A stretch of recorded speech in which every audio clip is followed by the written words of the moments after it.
What do you need to hear from Minister Cartier? What I would love for him to say is that he will implement the coroner's inquest on the death of our sons and say, yes, we will use yellow school bus drivers. Yes, we'll use the yellow school buses. And yes, we'll use multi-function security vehicles for the children to keep them safe. And what if he doesn't? If he doesn't, well, I'm hoping that they review this. And if he doesn't, I would have to ask him why. Is it because of cost? Or is it because our children are priceless? They are priceless. They're worth everything to a parent. A child is worth... we would do anything for our children. The government's not doing anything for us. You've been pursuing this for the last couple years. Do you get any sense that you're going to be listened to? I'm trying to, we know what you're trying to, we know the recommendations, we've gone to government members of press, as well as you. Do you get any sense, any feedback that things can change because of this latest incident? I mean, what's your thoughts on that? When it came to the coroner's inquest, we pushed for that, we got it. When it came to the tire issue, 4 months last year, 4 months, and we spoke to the professionals about that. And the government, all they did was deny and defend themselves about it. They didn't take the obligation and their responsibility to put the children first. Instead, they said, no, this is what our experts say. They didn't do the research, they didn't want to make a commitment. But at the end, when we went to Michigan, what did they do? They did the test. And what was it? It was winter tires on that vehicle. And here, I'm here today again still because I believe that the multifunction security vehicles are the safest vehicles for the children in the yellow school buses and the professional drivers. And I believe in it in all my heart. And I know that the 15-passenger vans were not, and that unprofessional drivers, Class 4 driver volunteers are not. And we as all parents want our children to be safe. And the government needs to hear this.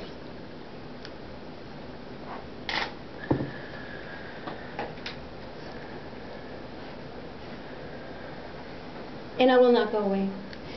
I will not until the government realizes that how important it is for our children to be safe when they're traveling after school. Just one more. When you heard about what happened last week, what was your sort of initial reaction to it? Were you just... I was sickened by it. I had such an anxiety attack. I couldn't believe myself. Believe what I heard.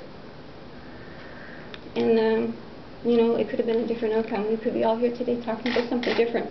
And the government maybe would have opened up their eyes and said, we can't let this happen again. And they shouldn't even let it happen again. Don't let it happen again. What do they want me to do? Beg? Get on my knees? I would. So you're calling for Karen Branscombe to be fired or resign? No, not to be fired or resign. Just to let the rest of the Department of Education realize that they have a responsibility, and some disciplinary action should be taken. Why her and not employees who would have been at the school that day? Because she's the superintendent of District 2. She's responsible for all the schools, for her district. What about people further down the line, principals, teachers? Well, underneath the guidelines and policies is that the superintendent is the leader and responsible, and the principals go to her for leadership, and this is how it goes. Also, according to the guidelines and policies of the Department of Education, it's fairly clearly spelled out with this food chain, how the chain of command works, and the higher you climb up the food chain, the more responsibility you're given. So it's her responsibility, just as it was in Bathurst, for the superintendent in Bathurst and the high school principal in Bathurst to be responsible for what happened there. It is the responsibility of the school district superintendent to bear the brunt of any errors that may occur. She is the one who's in the front line when we're talking about Moncton High School. Well, she's going to be in the front line for this. I understand she just got a wonderful award on Monday night. Well, I think she might be due for a reprimand on her resume there in the next couple of days, because really that's what it boils down to. Who is going to pay the price for what happened? $172 fine doesn't cut it. Somebody's got to take responsibility. And we feel, and I believe Isabel will say it stronger than I will, that it's time that somebody paid a price. Because until now, no one has except the parents, and of course, the children paid the ultimate price. If I can ask you about Prestige, how do you feel about charges being late? Well, like I say, it's a lesson to be learned for everyone. And for Prestige, I don't know what he'd be underneath the criminal code, what he would get, a fine, or I don't know what he's going to get, but it's for other companies to realize too that they can't be doing that. No. The proper maintenance of the vehicle, the protection for all people that are driven in it. Prestige will also have suffered, I'm sure, a blow to its reputation, which is, let that be a clarion call to all the other chartered bus services in this province and across the country, that if they fail to heed to the Motor Vehicle Act, they will pay the price.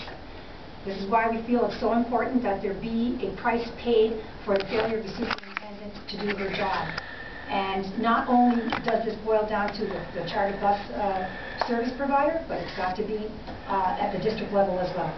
Maybe it's the principal. Maybe it's the activity organizer, whoever.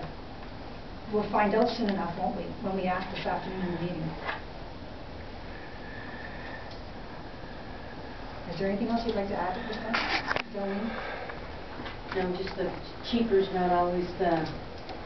faster is not always the right way to go. Our buses are checked every day by our drivers, and we have a good record.